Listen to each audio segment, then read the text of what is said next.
আরে ভাগনা বসো বসো। না না না মামু, ঠিক আছে ঠিক আছে। আরে বেকল ভাগনা বসো। আরে ভাগনা কোনো সমস্যা নাই, তোমার এই মামু থাকতে কোনো কিছু জিনিস অভাব নাই, যা লাগবে খালি খাবা, টিয়া পয়সা কোনো সমস্যা নাই, কোনো ম্যাটার নাই। তো মামু 5,000 টাকা দেন। দূর বেকল ভাগনা, এটা কোনো ব্যাপার? 5,000 টাকা লাগবে। এলো এলো 6,000 আছে, আপাতত রাখো। মামু একটা মোটরসাইকেল কিনবারও কইছিলাম। আরে ভাগনা ওটা তো ব্যাপার না, গাড়ি তো কিনে দেন, বিল ভরা পানি, গাড়িটা চালাবা বুঝতে, আগে পানিটা কমালে পরে গাড়ি কিনে দিতেছে। কি রে শালার মামু, যে কিপটা মামু আছিল ওই মামু যা চাই তাই দেবে, আমার কি তা? ভাগনা আরেকটা কথা, কালকে তোমার আম্মার হলে আঙ্গ বাইতে আয়ো, দলিল পত্র ডিটো ফেস লাগিয়ে রয়েছে, তোমার আম্মার কই একটা টিপ দিত।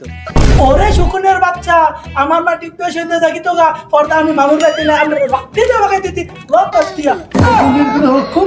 আহা কি এতে কি হয়ে গেল, ভাগনা তো বুঝা লাগলো। শালা শয়তান, রাখতে পারি তোর সম্পত্তির রূপে।